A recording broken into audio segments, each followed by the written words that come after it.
Hello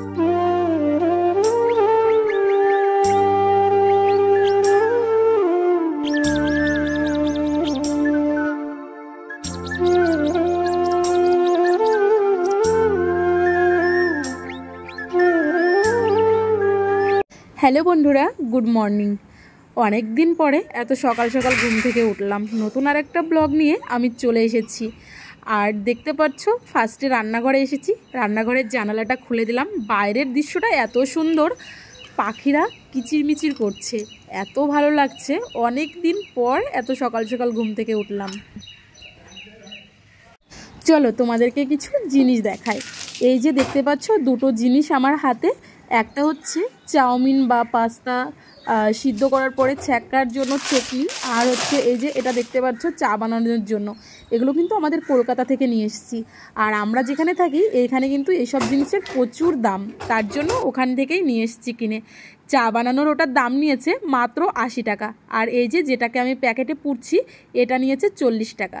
তো এটা মা কিনে দিয়েছে, আর ওটা হচ্ছে আমি কিনেছিলাম। চুল জমিয়ে জমিয়ে সেই চুলটা দিয়েই কিন্তু এই চা বানানোর এই জিনিসটা আমি কিনে নিয়েছি।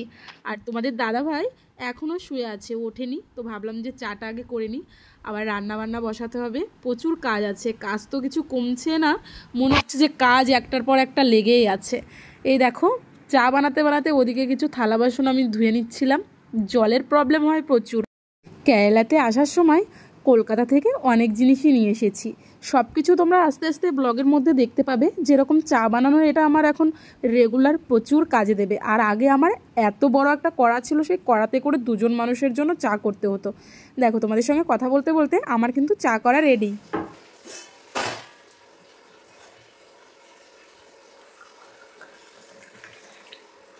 চা রেডি হয়ে গেছে। এদিকে ও উঠে ব্রাশও করে নিয়েছে। চা আর বিস্কুট দিয়ে দিয়েছি। এই যে এই টোস্টটা নিয়ে এসেছিলো, এই টোস্টটা কিন্তু খেতে ভীষণ সুন্দর। আর আমাদের ওখান থেকে নিয়ে এসেছি স্পেশাল এই সোনার বাংলা চানাচুরটা, যেটা কিনা খেতে প্রচুর টেস্টি।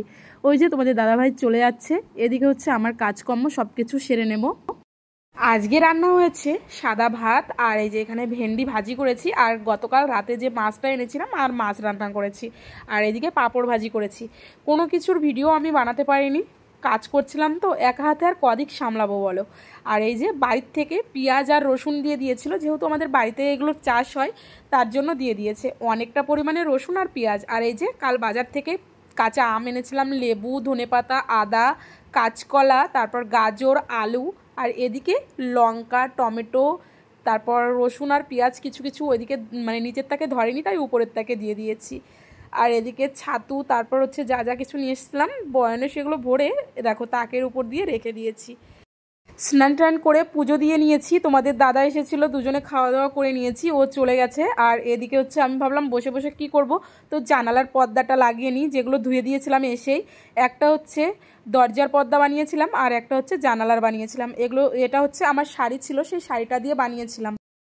অনেকে মনে করে বাইরে থাকি হয়তো সারাদিন শুয়ে বসেই থাকি, এরকমটা কিন্তু একদমই নয়। সংসার করতে গেলে সংসারে কিন্তু প্রচুর কাজ থাকে, সেটা হোক বড় সংসার বা ছোট সংসার। আমার ছোট্ট একটা সংসার, আমার সংসারে কিন্তু আমার প্রচুর কাজ থাকে। এই দেখো না, খাওয়া দাওয়া করে এসে ঘর গোছানোর কাজে লেগে পড়েছি। তারপরেও এগুলোকে ভিডিও করা, এডিট করা, পোস্ট করা, অনেক রকমের কাজ থাকে। আর এই 3-4টে দিন গাড়ির মধ্যে এসেছি, ঘুম তো একদমই আসছে না। ও যেহেতু বলে গেছে দুপুরের দিকে ঘুমোতে, বিশ্বাস করো বন্ধুরা, একটুও ঘুম আসছে না। মনে হচ্ছে মাথার মধ্যে গাড়ি চলছে, মানে ঘুরছে, এরকম একটা ব্যাপার। আর এখানে এসে একা একা একদমই ভালো লাগছে না। ও কাজে চলে যাচ্ছে, আর আমার সারাদিন একা একা থাকতে হচ্ছে।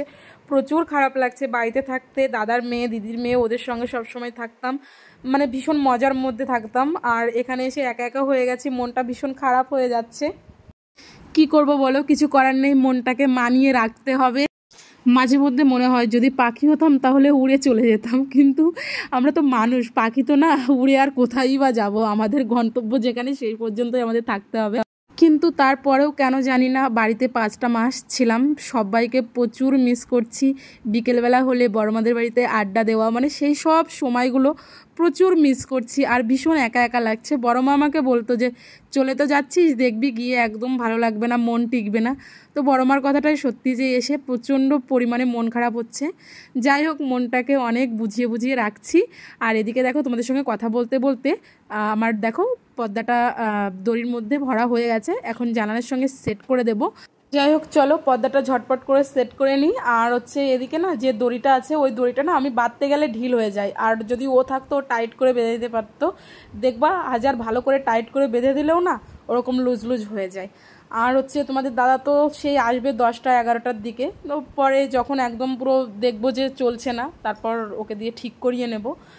আর তোমাদের সঙ্গে একটা কথা শেয়ার করি, ভিডিও বানাতে কার না ভালো লাগে, আমার তো ভীষণ ভালো লাগে ভিডিও বানাতে, কিন্তু যখন এডিট করতে বসি, বিশেষ করে এই যে ব্লগিং ভিডিওগুলো যখন এডিট করতে বসি তখন আর মাথায় কাজ করে না। মানে মানে কি বলবো, মাঝে মধ্যে বিরক্ত লেগে যায় যে এত কষ্ট করে ভিডিও করি কোনো লাভ হচ্ছে না, কি করব বলো। কিন্তু আমার ভিডিও বানাতে ভালো লাগে, তার জন্য কিন্তু রেগুলার ভিডিও করে যাই, তোমাদেরকে রেগুলার ভিডিও দিয়ে যাই।